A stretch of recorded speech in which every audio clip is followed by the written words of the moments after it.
Well, let's get more on this now with the immigration consultant, Dean Morgan. Thank you for joining us, Dean.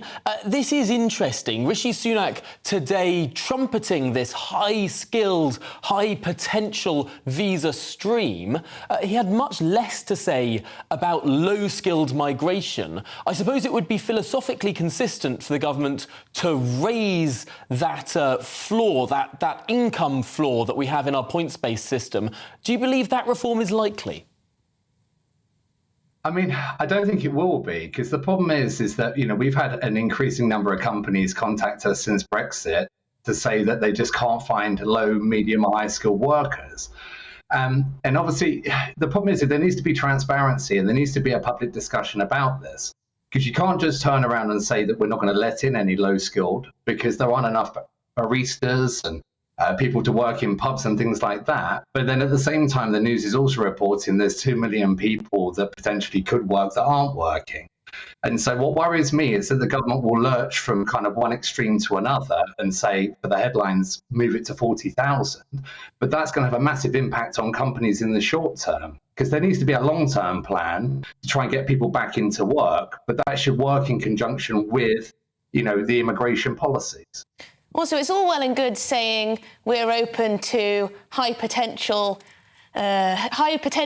immigrants from the top 50 universities, but there's no guarantee that they'll be highly skilled or that they'll find a job within 2 years. Likely. Just because you go to a good university does not mean you're going to be able to, work in an AI robot engineering. Those aren't the only jobs. No, of course they're not the only jobs, but you could have studied English or something that's less... Because he's talking about STEM, isn't he, really? Perhaps. He's talking about STEM because he's talking about engineering and science and innovation. Dean Morgan, what is the evidence that many people use this top 50 university visa route?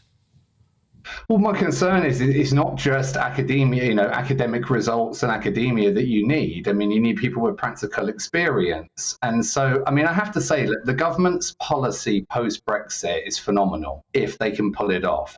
It was clearly designed to be a brain drain on the rest of the world. We want the best and brightest coming here. The problem is that our businesses here in this country have been geared up to have low-skilled and medium-skilled labour flowing in from Europe forever. And that wasn't going to end. That has ended now. And obviously, a lot of British people don't really want to work or do jobs such as carers. So if you turn around and say you're going to move it to 40,000, what happens to the carers we need? They're not classified as highly skilled, even though they're doing a job that most people in this country don't want to do. So, Dean, what do you think? Sorry to interrupt. What do you think the solution is there? Where can the balance be struck?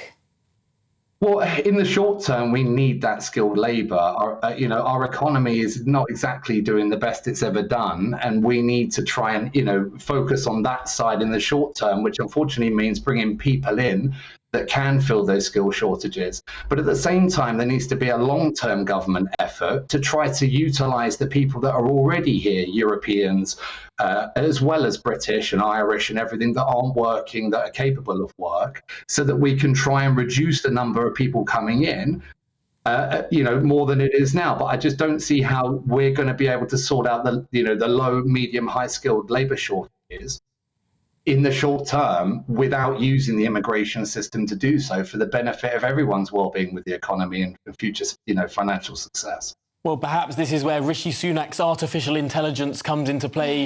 It won't matter because we'll all be being served by robots in the next decade, although perhaps that's a little way off. But Dean Morgan, immigration consultant, thank you so much for talking us through those policies. The point I was trying to make is that just because and maybe I'm wrong with this, but just because you've gone to a top university doesn't mean that you're going to fly into some brilliantly paid I think there are very few graduates of the top 50. Most people aren't net contributors for many years. There are about 4 times as many countries as there are top 50 universities in the world. And the UK has we've got 4 of the top 10 universities in the world right here. So if the actual pool of people, it's a very small pool that we're talking about, and it's the people who are most likely to be able to be best employed, they're going to be way above 40,000 in terms of an income bracket. These are the people that are going to be earning hundreds of thousands. From day one.